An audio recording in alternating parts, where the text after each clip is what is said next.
بسم اللہ الرحمن الرحیم۔ إلهي أنت ربي ذو الجلال والإكرام۔ مجاہدین اسلام کی کامیابی صرف یہ نہیں تھی کہ وہ فتوحات حاصل کرتے بڑھتے ہی چلے جا رہے تھے، بلکہ ان کی فتح یہ تھی کہ ان کی قیامت خیزی نے ہرقل کے شاہی نظام میں ایسا زلزلہ بپا کر دیا تھا کہ وہ اس کا اپنا فرما نروا مقوقس اور اس کا جرنیل اور اس کا مقرر کیا ہوا اسقف اعظم اس کے دشمن ہو گئے تھے۔ وہ ہرقل جو فرعون ثانی تھا اپنے گھر میں اپنی ملکہ سے ڈرنے لگا تھا۔ اس کے گھر میں ایسی صورتحال پیدا ہو گئی تھی کہ وہ نہ خود مصر جانے کا خطرہ مول لیتا تھا، نہ اپنے بیٹے قسطنطین کو کمک دے کر بھیجتا تھا۔ تاریخ آج تک حیران ہے کہ صحیح معنوں میں مٹھی بھر مجاہدین کو ایسی کامیابیوں کا، اور وہ بھی اتنی بڑی جنگی طاقت کے مقابلے میں کس طرح حاصل ہوئی۔ تاریخ لکھنے والے صرف یہ لکھ گئے ہیں کہ یہ ایک معجزہ تھا، لیکن سوچنے والی بات یہ ہے کہ معجزہ بیٹھے بٹھائے تو رونما نہیں ہو جایا کرتے۔ اللہ اپنے کرم و فضل سے صرف انہیں نوازا کرتا ہے جو اپنی جان اور اپنا مال اور اپنا سب کچھ اللہ کی راہ میں قربانی کے لیے پیش کر دیا کرتے ہیں۔ یہ ایمان کی مضبوطی کی ایک دلیل تھی، اور یہ فتح دراصل اسلام کی صداقت کی فتح تھی۔ ہرقل جس انجام کو پہنچ رہا تھا اسے اللہ کی لعنت کہا جائے تو صحیح ہوگا۔ قرآن میں کئی آیات میں آیا ہے کہ اللہ پر ایمان لانے والوں پر کفار جو ظلم و ستم کرتے ہیں، ان کفار کا انجام بہت ہی برا اور قابل نفرت ہوگا۔ اس کے ساتھ ہی اللہ نے یہ بھی بشارت دی ہے کہ جو اہل ایمان کفار کے ان مظالم کا مقابلہ ثابت قدم رہ کر کریں گے، اللہ انہیں بہترین اور ہمیشہ رہنے والا اجر عطا کرے گا اور ظالموں سے انتقام لے گا۔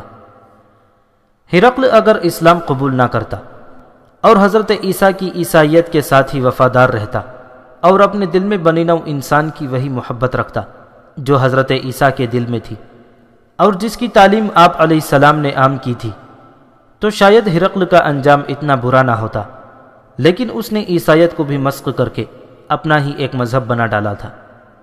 اس پر تو لعنت برسنی ہی تھی۔ مقوقس کے لیے بابلیون کے ارد گرد اور دور دور تک جو صورتحال پیدا ہو چکی تھی، اس سے اس کی نیندیں حرام ہو گئی۔ اسے ہرقل کی طرف سے بھی خطرہ تھا کہ ہرقل کو پتہ چل گیا ہوگا کہ یہ لڑکی اسے قتل کرنے کے لیے بھیجی گئی تھی۔ مقوقس نے اپنے جاسوس کی پوری رپورٹ سن کر جنرل تھیوڈور سے کہا کہ اس جہاز کے کپتان کو اغوا کر کے بابلیون بلایا جائے، کیونکہ صحیح بات اسی سے معلوم ہو سکتی تھی۔ چنانچہ تھیوڈور نے 2 ایسے فوجی منتخب کیے جو کپتان کو اغوا کرنے کی ہمت اور مہارت رکھتے تھے۔ ان آدمیوں کو بحری جہاز کا نام اور کپتان کا نام بھی بتا دیا گیا، اور بڑی سختی سے کہا گیا کہ اسے سکندریہ سے اس طرح لانا ہے کہ کسی کو شک تک نہ ہو کہ اسے کس بری نیت سے اغوا کیا جا رہا ہے۔ دونوں آدمی اسی روز سکندریہ کو روانہ ہو گئے۔ مقوقس مصر کا بادشاہ تھا۔ کسی بھی بادشاہ کے لیے رعایا میں سے کسی شخص کو اغوا کروانا کوئی کام ہی نہیں تھا۔ اس بادشاہ کا اصل کام تو ایک بہت بڑا خطرہ بن کر اسے نرغے میں لیے ہوئے تھا۔ وہ قلعہ بابلیون میں تھا اور اس قلعے میں فوج کی کمی نہیں تھی، لیکن اس کے لیے یہ مشکل پیدا ہو گئی تھی کہ بابلیون کے قریب سے ہی شروع ہونے والا علاقہ جو اس دور میں فیوم کے نام سے مشہور تھا، مجاہدین اسلام کے قبضے میں آ گیا تھا، اور وہاں جو رومی فوج تھی کچھ تو بابلیون میں جا پناہ گزین ہوئی تھی اور باقی قلعہ نقیوس میں جا بیٹھی تھی۔ مقوقس اس آس پر تکیہ کیے ہوئے تھا کہ صوبہ فیوم کے قبطی عیسائی مسلمانوں کے خلاف اٹھ کھڑے ہوں گے اور بغاوت کر دیں گے۔ مجاہدین اسلام نے صرف اس صوبے پر ہی نہیں بلکہ اس سے ملحقہ دوسرے صوبے کے 2 بڑے شہر اپنی عملداری میں شامل کر لیے تھے۔ یہ علاقے قبطی عیسائیوں کی اکثریت کے علاقے تھے۔ مجاہدین اسلام کی تعداد اس قدر کم تھی کہ عمرو بن عاص رضی اللہ تعالیٰ عنہ نے بہت ہی تھوڑے مجاہدین کو ان مفتوحہ اور اتنے وسیع علاقوں میں چھوڑنا تھا۔ ان مجاہدین کے ذمے ایک کام تو نظم و نسق صحیح رکھنا تھا اور امن و امان بھی قائم کرنا تھا۔ اگر قبطی بغاوت کر دیتے، یعنی محصولات وغیرہ کی ادائیگی سے انکار کر دیتے، تو مجاہدین ان پر قابو نہیں پا سکتے تھے۔ پھر کیا وجہ ہوئی کہ ان لوگوں نے بغاوت نہ کی ان کے اسقف اعظم بنیامین نے تو انہیں کہہ دیا تھا کہ مسلمانوں کے سیلاب کو روکنا ہے اور رومی فوج کے ساتھ تعاون کیا جائے۔ یہاں پر وہی عظیم نام سامنے آتا ہے، اللہ۔ یہ اللہ کا کرم تھا، لیکن اللہ ایسا معجزہ نما کرم صرف ان پر کیا کرتا ہے جو اپنے دین، اپنے ایمان اور اللہ کی راہ میں اپنے عزم کے ساتھ مخلص ہوتے ہیں، اور جن کے دلوں میں بنی نوع انسان کی محبت ہوتی ہے۔ یہ علاقے فتح ہوئے تھے اور رومی فوج آخری سپاہی تک بھاگ گئی تھی، تو شہریوں میں بھگدڑ اور افراتفری کا بپا ہونا ایک قدرتی امر تھا۔ لوگ جانتے تھے کہ فاتحین مفتوحہ لوگوں پر رحم نہیں کیا کرتے، لوٹ مار ہوتی ہے، قتل و غارت ہوتی ہے، اور جوان سال عورتوں کو فاتحین اپنی ملکیت سمجھ لیتے ہیں۔ لیکن مسلمان فاتحین نے وہاں کے لوگوں کو حیران کر دیا تھا۔ کتنی دلچسپ بات ہے کہ مجاہدین کے ساتھ ان کی مستورات بھی تھیں۔ ان مستورات نے وہ مہم سر کی جو بڑے بڑے لشکر بھی ذرا مشکل سے سر کیا کرتے ہیں۔ ان مستورات نے مفتوحہ بستیوں میں جا جا کر وہاں کی عورتوں اور ان کے آدمیوں کو یقین دلایا کہ وہ بھاگے نہیں اور اس طرح گھروں میں بیٹھے رہیں جیسے کچھ ہوا ہی نہیں۔ مجاہدین نے کسی گھر کی طرف دیکھا تک نہیں، سوائے اس کے کہ اعلان کرتے پھرے کہ کسی شخص کو بلا وجہ پریشان نہیں کیا جائے گا، اور عورتیں اپنے معمول کے مطابق باہر جائیں آئیں اور فاتحین کو اپنے بھائی اور محافظ سمجھے۔ تاریخ دان ابن الحکم اور تغری نے النجوم الظاہرہ میں لکھا ہے کہ مقوقس کی توقعات کے خلاف صوبہ فیوم کے لوگوں نے مسلمانوں کے احکام کی خلاف ورزی کی بجائے انہیں دل و جان سے قبول کر لیا، اور ان میں ان کے اپنے ہی بزرگوں کی یہ آواز پھیلتی چلی گئی کہ آخر فتح اہل اسلام کی ہی ہونی تھی، اس فتح کو قبول کرو۔ قبطیوں کی طرف سے یہ آواز بھی سنائی دی کہ ہرقل کی درندگی آج سے ختم ہے اور اب امن و امان کا دور شروع ہو گیا ہے۔ تو پھر یہ سب کیا تھا؟ وہ یہ تھا کہ مجاہدین کو لوگوں کے مال و اموال اور سونے چاندی اور ان کے حسین لڑکیوں کے ساتھ کوئی دلچسپی نہیں تھی۔ انہوں نے اپنی مستورات کو ساتھ لے کر لوگوں کے دل فتح کر لیے تھے۔ انہوں نے حقوق العباد کو سامنے رکھا کیونکہ یہ حکم الہی تھا۔ خطرہ ان مصری بدوؤں کی طرف سے تھا جو مجاہدین اسلام کے لشکر میں شامل ہوئے تھے، لیکن انہوں نے بھی کسی شہری کے ساتھ کوئی بدتمیزی نہ کی۔ وجہ یہ تھی کہ انہیں مال غنیمت کا پورا حصہ مل جاتا تھا، اور انہیں ذہن نشین کرا دیا گیا تھا کہ مال وہی اچھا جو حلال کا ہو۔ یہ بدو پسماندہ ذہن کے لوگ تھے اور توہم پرست بھی۔ انہیں بات سمجھانے کے لیے بتایا گیا کہ جو شخص لوٹ مار کرتا ہے اور کسی کی لڑکی پر ہاتھ اٹھاتا ہے وہ میدان جنگ میں مارا جاتا ہے، اور اس کی لاش گدھ اور گیدڑ کھاتے ہیں۔ انہیں یہ بھی بتایا گیا کہ ہرقل جیسا فرعون بادشاہ مصر میں آنے سے کیوں ڈرتا ہے اور اسے کیوں شکست ہو رہی ہے، صرف اس لیے کہ وہ نہتے اور کمزور لوگوں پر ظلم و ستم توڑتا تھا۔ یہ ایسی دلیل تھی جو بدوؤں کے دلوں میں بڑھ گئی۔ اب وہاں صورت یہ پیدا ہو گئی تھی کہ رومی فوج کے دلوں میں مجاہدین اسلام کی دہشت اتر گئی تھی، اور وہاں کے لوگوں کے دلوں میں مجاہدین کی محبت اور ان کا خلوص ایمان گھر کر گیا تھا۔ وہ تو جیسے مسلمانوں کے پیار اور ان کی شفقت کے اسیر ہو گئے تھے۔ اب سپہ سالار عمرو بن عاص رضی اللہ تعالیٰ عنہ کا ہدف قلعہ بابلیون تھا، جسے انہوں نے محاصرے میں لے لیا تھا، لیکن اس قلعے کو سر کرنا بظاہر ناممکن نظر آتا تھا۔ اس لیے نہیں کہ مجاہدین کی تعداد بہت تھوڑی تھی، بلکہ قلعہ بلا شک و شبہ ناقابل تسخیر تھا۔ عمرو بن عاص رضی اللہ تعالیٰ عنہ اچھی طرح جانتے تھے کہ یہ قلعہ سر کرنا بظاہر ممکن نظر نہیں آتا، پھر بھی انہوں نے محاصرہ کر لیا، جس کی وجہ انہوں نے اپنے سالاروں کو یہ بتائی کہ محاصرہ اس لیے ضروری ہے کہ قلعے کے اندر جو فوج ہے اسے پریشانی میں مبتلا رکھا جائے۔ دوسری وجہ یہ کہ رومی یہ نہ سمجھیں کہ مسلمان اس قلعے کو ناقابل تسخیر سمجھتے ہیں۔ مطلب یہ کہ عمرو بن عاص رضی اللہ تعالیٰ عنہ دشمن کے سر پر سوار رہنا چاہتے تھے۔ ضروری معلوم ہوتا ہے کہ اس قلعے کی مضبوطی کو تھوڑا سا بیان کر دیا جائے۔ آج بھی قدیم مصر میں گھوم پھر کر دیکھیں تو قلعہ بابلیون کی چند دیواریں اور 2 برجیاں کھڑی نظر آتی ہیں۔ ان کھنڈرات کے اندر چلے جائیں اور دھیان اللہ کی طرف کر لیں، اور پھر ان مجاہدین کو تصور میں لائیں جن کے دور میں یہ قلعہ ایک بہت بڑا چیلنج بن کر شان و شوکت سے کھڑا تھا، اور ان مجاہدین نے کفر کے اس چیلنج کو اللہ کا نام لے کر قبول کر لیا تھا۔ اس تصور سے آپ کو سرگوشیاں سی سنائی دیں گی، یوں جیسے ان مجاہدین اسلام اور رسالت صلی اللہ علیہ وسلم کے شہدائیوں کی روحیں سرگوشیوں میں داستان جہاد سنا رہی ہوں۔ روحوں کی سرگوشیاں وہی سن سکتا ہے جس کی اپنی روح بیدار ہو۔ آج تو وہاں یہ عالم ہے کہ فرعون تو نہیں ہے، لیکن آج کے حکمرانوں میں فرعونیت زندہ و بیدار ہے۔ اللہ کا نام لینے والوں اور جہاد کی باتیں کرنے والوں کو عسکریت پسند مسلمان یا بنیاد پرست کہہ کر قید خانے میں ڈال دیا جاتا ہے، اور بعض کو تو قتل ہی کر دیتے ہیں۔ ویسے نام کو یہ اسلامی ملک ہے، اور اس پر جو حکمران ہیں وہ بھی مسلمان ہیں، مگر ان کے دلوں میں اللہ کی نہیں، اسرائیل کی خوشنودی غالب ہے۔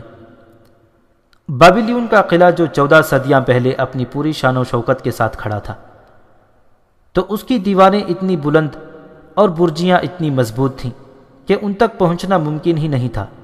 اس کی دیواریں 60 قدم اونچی اور 18 قدم چوڑی تھیں۔ یہ دیواریں ایسی ٹھوس تھیں کہ ان میں شگاف ڈالا ہی نہیں جا سکتا تھا۔ ان دیواروں کے اوپر جو برجیاں تھیں وہ مضبوطی کے علاوہ بلند بھی تھیں، ان کے ساتھ زینے لگے ہوئے تھے، اور اس کے اوپر چڑھ کر دیکھو تو دور دور تک علاقہ نظر آتا تھا۔ دریائے نیل کا نظارہ تو دیکھنے والوں کو مسحور کر دیتا تھا۔ قلعے کے ایک پہلو سے نیل یوں گزرتا تھا جیسے اس طرف کی دیوار دریا میں کھڑی ہو۔ صدر دروازہ دریا کی طرف کھلتا تھا، اور یہ دروازہ لوہے کا بنا ہوا تھا، یا اس پر لوہے کی چادریں جڑی ہوئی تھیں۔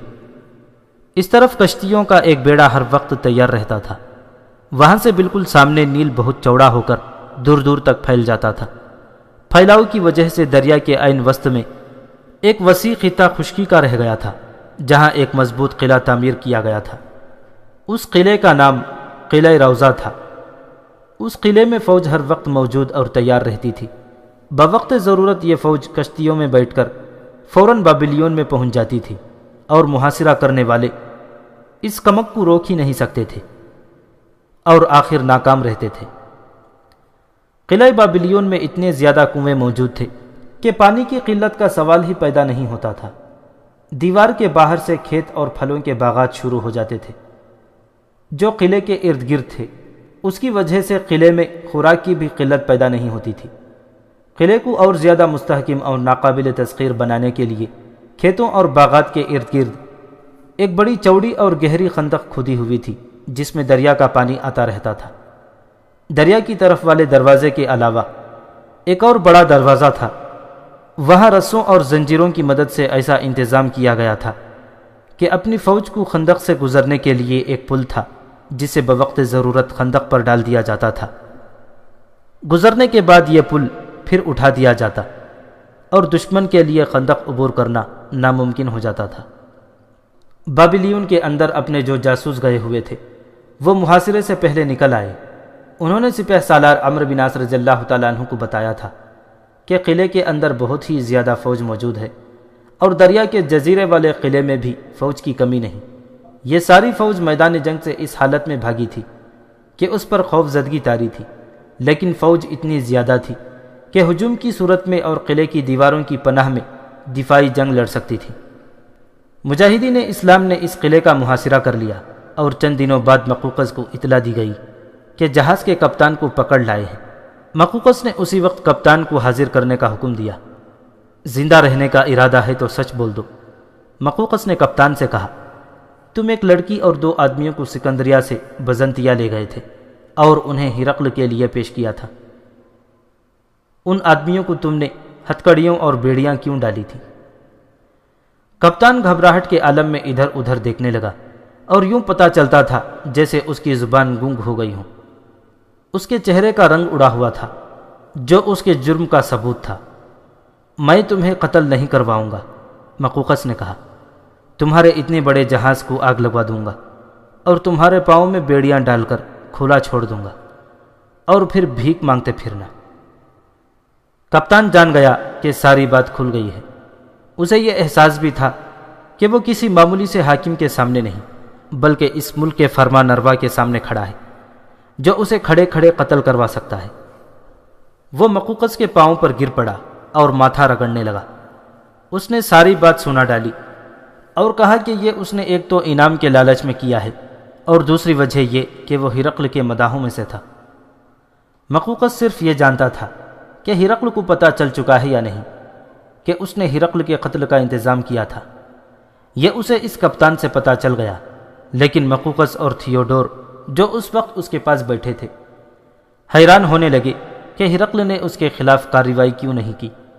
کپتان کو یہ تو معلوم ہی نہیں تھا کہ ہرقل نے اس کی غیر حاضری میں کیا سوچا اور کیا کیا تھا۔ کپتان کی قسمت کا فیصلہ کرنے کے لیے مقوقس نے اسے باہر بھیج دیا اور تھیوڈور کے ساتھ صلح مشورہ کرنے لگا۔ اس نے کہا کہ اس شخص نے سچ بولا ہے، اس لیے اس کی جان بخشی کر دی جائے۔ نہیں، تھیوڈور نے کہا، اسے آزاد کر دیا تو یہ سب سے پہلے کام یہ کرے گا کہ بزنطیہ جا کر ہرقل کو بتائے گا کہ ہم نے اس سے اندر کی بات معلوم کر لی ہے۔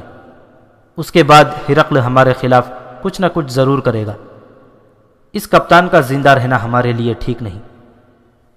مقوقس نے حکم دے دیا کہ اس کپتان کو جلاد کے حوالے کر دیا جائے۔ باہر سے کپتان کی آہ و بکا سنائی دینے لگی، جو دور ہی دور ہٹتی گئی اور جلاد کے ہاں جا کر بالکل خاموش ہو گئی۔ محاصرے کے دوران ایک جاسوس مجاہد جو ابھی قلعہ بابلیون کے اندر ہی تھا باہر نکل آیا۔ یہ اس کا ایک کارنامہ تھا جو اس نے کر دکھایا تھا۔ وہ بابلیون میں کسی مخصوص بھیس میں تھا۔ وہاں سے وہ کشتی میں دریا کے پار قلعہ روضے تک چلا گیا۔ وہ شہر کے چند آدمیوں کے ساتھ گیا تھا۔ غالباً سرکاری طور پر قلعہ روضہ کے جزیرے میں کوئی کام تھا جس کے لیے اس مجاہد نے اپنے آپ کو پیش کیا تھا۔ رات کے وقت یہ مجاہد چوری چھپے وہاں سے نکلا اور دریا میں اتر آیا۔ ان دنوں دریا میں طغیانی کے آثار پائے جاتے تھے۔ ویسے بھی وہاں سے دریا خاصا چوڑا تھا جسے تیر کر پار کرنا کسی کسی کا ہی کام ہو سکتا تھا۔ اس جاسوس مجاہد نے دریا پار کر لیا اور پھر کنارے کنارے تیرتا وہاں تک چلا گیا جہاں لشکر مجاہدین کا محاصرہ تھا۔ اپنے لشکر میں پہنچ کر وہ گر پڑا تھا اور کچھ دیر بعد اس کے ہوش و حواس ٹھکانے آئے تھے۔ اس نے سپہ سالار عمرو بن عاص رضی اللہ تعالیٰ عنہ کو یہ خبر دی کہ قلعے کے اندر کتنی زیادہ فوج ہے۔ اس نے یہ بھی بتایا کہ مقوقس نے اس ساری فوج کو اکٹھا کر کے خطاب کیا ہے۔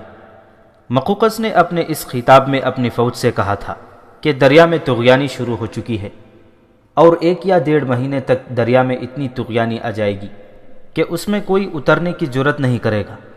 اس سے یہ فائدہ ہوگا کہ دریا کی طرف سے قلعہ بالکل محفوظ ہو جائے گا۔ باقی اطراف خندق پانی سے بھری رہے گی کہ عرب کے یہ مسلمان اسے پار نہیں کر سکیں گے۔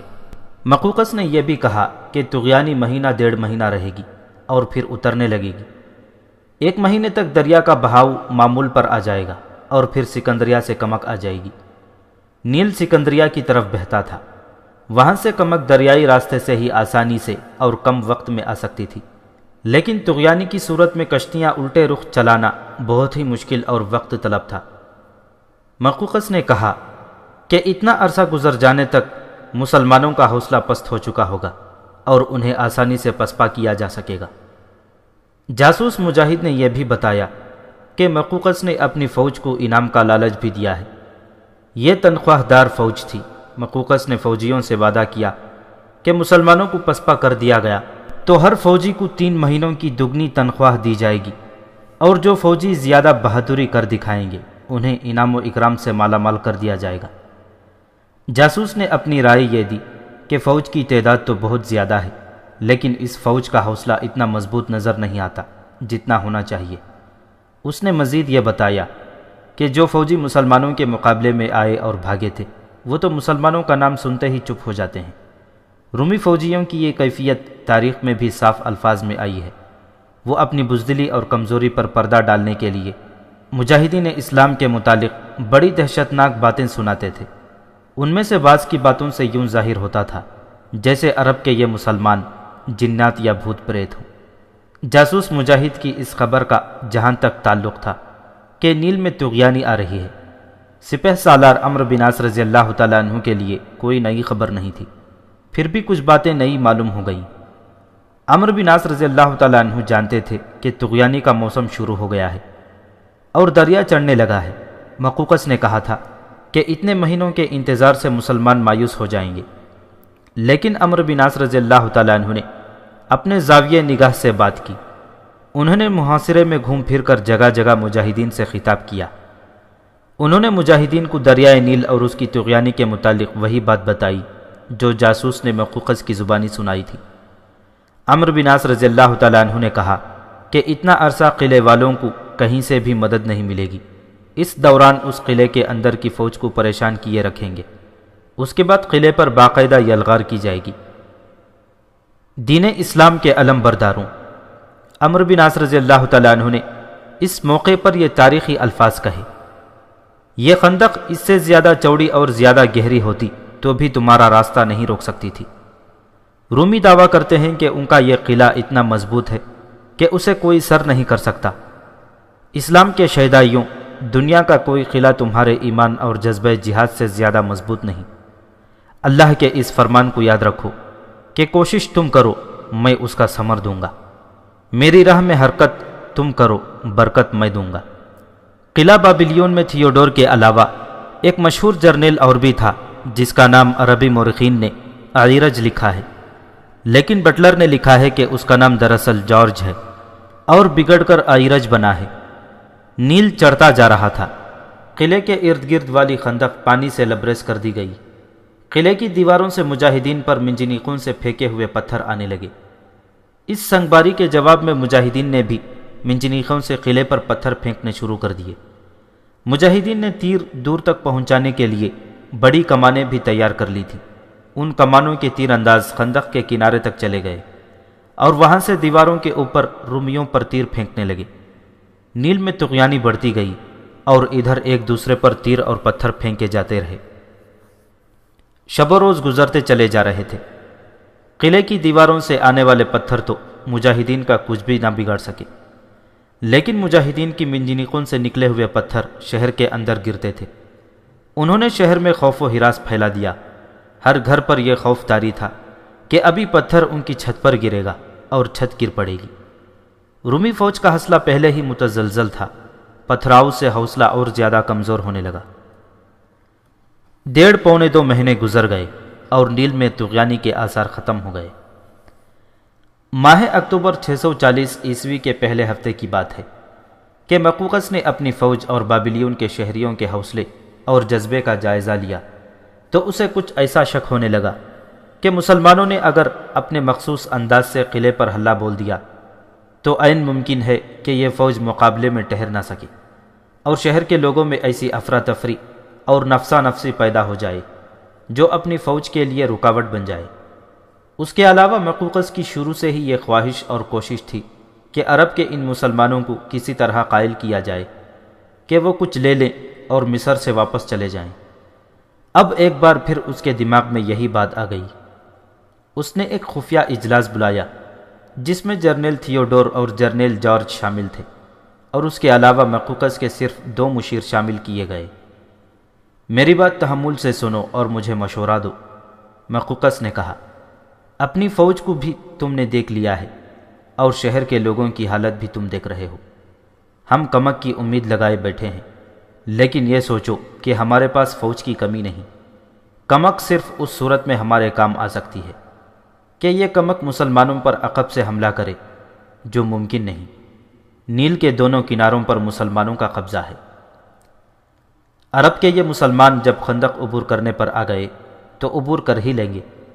کیا تم ابھی ان کے جذبے اور ہمت و استقلال سے واقف نہیں ہوئے؟ یہ بھی دیکھ لو کہ یہ مسلمان کتنی جلدی مصر کے اندر کتنی دور تک پہنچ گئے ہیں۔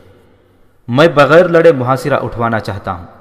کیا یہ بہتر نہ ہوگا کہ ہم ایک بار پھر ان عربوں سے صلح سمجھوتے کی بات کریں اور کہیں کہ جو کچھ مانگتے ہو لے لو اور مصر سے نکل جاؤ؟ مورخوں نے لکھا ہے کہ مقوقس نے اپنے دلائل ایسے پر انداز طریقے سے دیے کہ اجلاس کے چاروں شرکاء نے اس کی تائید کی اور کہا کہ اس تجویز پر عمل درآمد فوراً ہو جائے تو اچھا ہے۔ میں صرف ایک مشورہ دوں گا، تھیوڈور نے کہا۔ یہ اجلاس اور یہ ساری کارروائی سختی سے خفیہ رکھی جائے۔ فوج کو تو اس کا علم ہی نہیں ہونا چاہیے، ورنہ فوج صلح سمجھوتے کی آس لگا کر ہاتھ پاؤں چھوڑ بیٹھے گی۔ جنرل جارج نے یہ مشورہ دیا کہ مقوقس خود اس کارروائی کی قیادت کرے اور ذاتی طور پر اس کی کوشش میں شامل ہو۔ مقوقس نے یہ مشورہ قبول کر لیا۔ اس اجلاس کو خفیہ تو رکھا گیا، لیکن تاریخ سے خفیہ نہ رکھا جا سکا۔ بہت سے مسلم اور غیر مسلم اور ان کے حوالے سے بعد کے تاریخ نویسیوں نے یہ واقعہ پوری تفصیل سے لکھا ہے۔ اسی اجلاس میں ایک مراسلہ بنام سپہ سالار عمرو بن عاص رضی اللہ تعالیٰ عنہ لکھا گیا جو مقوقس کی طرف سے تھا۔ اگلی رات کی تاریکی میں مقوقس ان دونوں جرنیلوں اور دونوں مشیروں کو ساتھ لے کر قلعے سے نکلا، کشتی میں بیٹھا اور نیل کے وسط میں جزیرے تک پہنچ گیا جہاں قلعہ روضہ تھا۔ اس قلعے میں ایک بڑا گرجا تھا جس کا پادری بھی موجود تھا۔ آدھی رات کے وقت پادری کو جگایا گیا۔ ظاہر ہے پادری بہت گھبرایا ہوگا کہ اس وقت فرما نروائے مصر اپنے جرنیلوں کے ساتھ کیوں آیا ہے۔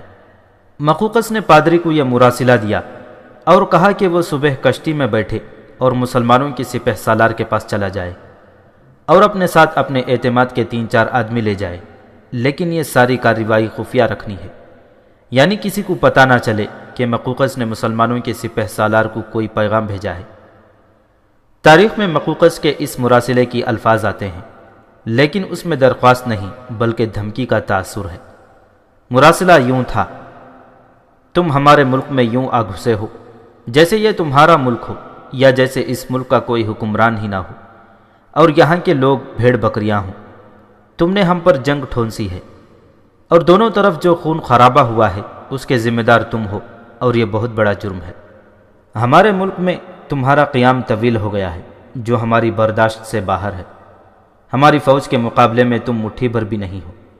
میں خود چاہتا ہوں کہ تم نیل تک پہنچ جاؤ۔ اب میں تمہیں موقع دیتا ہوں۔ میں خود چاہتا تھا کہ تم نیل تک پہنچ جاؤ۔ اب میں تمہیں موقع دیتا ہوں کہ یہیں سے واپس چلے جاؤ، ورنہ تمہارا کوئی ایک بھی آدمی زندہ واپس نہیں جا سکے گا۔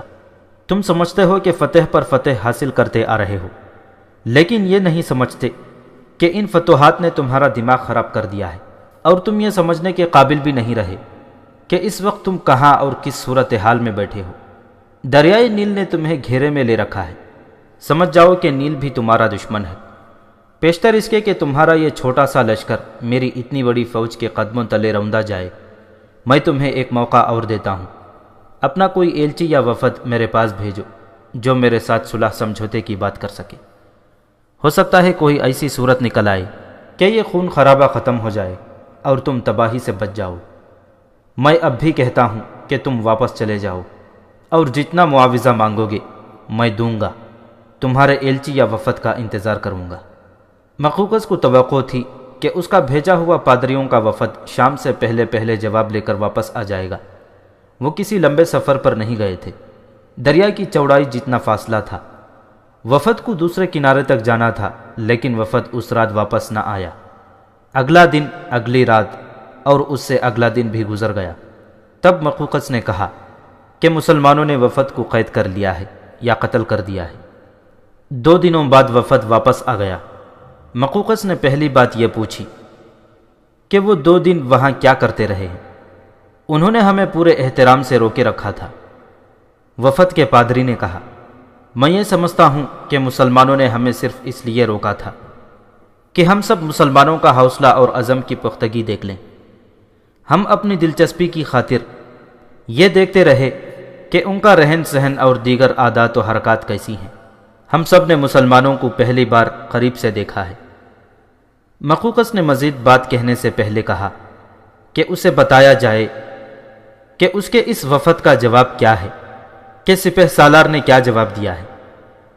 بڑے پادری نے سپہ سالار عمرو بن عاص رضی اللہ تعالیٰ عنہ کا تحریری پیغام مقوقس کے ہاتھ تھما دیا۔ عمرو بن عاص رضی اللہ تعالیٰ عنہ نے لکھا تھا، میں پہلے بھی ایک بار فرما نروائے مصر کو بتا چکا ہوں کہ ہم ان شرط پر صلح کی پیشکش قبول کر سکتے ہیں، چونکہ یہ شرائط میری نہیں، دین اسلام کی ہیں، اس لیے میں ان میں ذرا سی بھی کمی بیشی نہیں کر سکتا۔ ایک بار پھر بتا دیتا ہوں کہ صرف 3 صورتیں ہیں، کوئی سی بھی قبول کر لو، صلح سمجھوتا ہو سکتا ہے۔ اسلام قبول کر لو، پھر تم ہمارے بھائی ہوگے، تمہارے اور ہمارے حقوق یکساں ہو جائیں گے۔ اگر یہ قبول نہیں تو دوسری صورت یہ ہے کہ ہماری اطاعت قبول کرو اور ہمارا مقرر کیا ہوا جزیہ ادا کرو۔ تیسری صورت یہ ہے کہ ہم جنگ بندی نہیں کریں گے بلکہ لڑیں گے، اور ہمارے تمہارے درمیان فیصلہ اللہ کرے گا۔ سب سے اچھا فیصلہ کرنے والا اللہ ہے، جس کا پیغام ہم تمہارے لیے لائے ہیں۔ مقوقس نے عمرو بن عاص رضی اللہ تعالیٰ عنہ کا یہ جواب سب کی موجودگی میں پڑھ کر سنایا۔ اس کے چہرے پر مایوسی اور حیرت کا ملا جلا تاثر آ گیا۔ کیا تم سب نہیں سمجھے؟ مقوقس نے کہا، یہ اس شخص کا جواب ہے جو صلح پر بات چیت کرنا ہی نہیں چاہتا۔ ذرا دیکھو اس شخص نے کس لہجے میں خط لکھا ہے۔ یہ ایک ایسے فاتح کا خط ہے جو ہم پر اپنا حکم چلا رہا ہے۔ عربوں کی اس قوم کا غرور دیکھو، دولت اور زر و جواہرات کی پیشکش کو یہ لوگ کچھ سمجھتے ہی نہیں۔ مقوقس نے وفد کے ارکان کی طرف دیکھا اور کچھ دیر بعد پوچھا کہ وہ 2 دن مسلمانوں میں رہے ہیں، انہوں نے مسلمانوں کو کیسا پایا ہے؟ کیا وہ ایسی ہی رعونت سے باتیں کرتے ہیں؟ نہیں فرما نروائے مصر، وفد کے سربراہ بڑے پادری نے کہا، میں نے مسلمانوں کو ایک اجتماع کی صورت میں پہلی بار دیکھا ہے۔ میں کہتا ہوں کہ میں نے ایک ایسی قوم کو دیکھا ہے جو زندگی سے زیادہ موت کو اور غرور سے زیادہ عجز و انکساری کو عزیز رکھتی ہے۔ ان کی حرکات، عادات، کردار اور گفتار میں رعونت کا نام و نشان نہیں ملتا۔ ان میں شاید کوئی ایک بھی ایسا نہ ہو جسے اس دنیا سے اور اس زمین سے دلچسپی ہو۔ وہ اکٹھے بیٹھ کر کھانا کھاتے ہیں اور بیٹھتے زمین پر ہیں۔ ان میں حاکم اور ماتحت، سالار اور سپاہی میں کوئی تمیز نہیں ہوتی۔ ایک جیسا کھاتے ہیں اور پھر مل کر اللہ کا شکر ادا کرتے ہیں۔ میں نے پہلی بار مسلمانوں کو اجتماعی طور پر عبادت کرتے دیکھا ہے۔ اسے وہ نماز کہتے ہیں۔ سپہ سالار امامت کرتا ہے اور باقی سب اس کے پیچھے صف باندھ کر کھڑے ہوتے ہیں۔ اس سے پہلے سب وضو کرتے ہیں اور اپنے آپ کو پاک کر کے نماز کے لیے کھڑے ہوتے ہیں۔ پھر جس طرح امام کرتا ہے باقی سب اسی طرح کرتے ہیں۔ رکوع کرتے ہیں تو اکٹھے کرتے ہیں، سجدے میں اکٹھے جاتے ہیں اور اکٹھے اٹھتے ہیں۔ میں ان کے اس نظم و نسق سے بہت متاثر ہوا ہوں۔ سالار سپاہیوں کے ساتھ مل کر کھڑے ہوتے ہیں۔ یہ ضروری نہیں سمجھا جاتا کہ سالار سب سے آگے والی صف میں کھڑے ہوں۔ یہ وہ الفاظ ہیں جو آج تک تاریخ کے دامن میں محفوظ ہیں۔ مقوقس تو پہلے ہی مسلمانوں سے کسی حد تک متاثر تھا۔ اس نے جب بڑے پادری کی زبان سے مسلمانوں کے یہ اوصاف سنے تو وہ گہری سوچ میں کھو گیا۔ کچھ دیر بعد اس نے سر اٹھایا اور سب کی طرف باری باری دیکھا۔ وہ آخر مصر کا بادشاہ تھا۔ سب پر سناٹا طاری ہو گیا تھا۔ کوئی نہیں کہہ سکتا تھا کہ مقوقس کیا حکم صادر کرے گا۔ اس نے جب بات کی تو سب کو حیرت میں ڈال دیا۔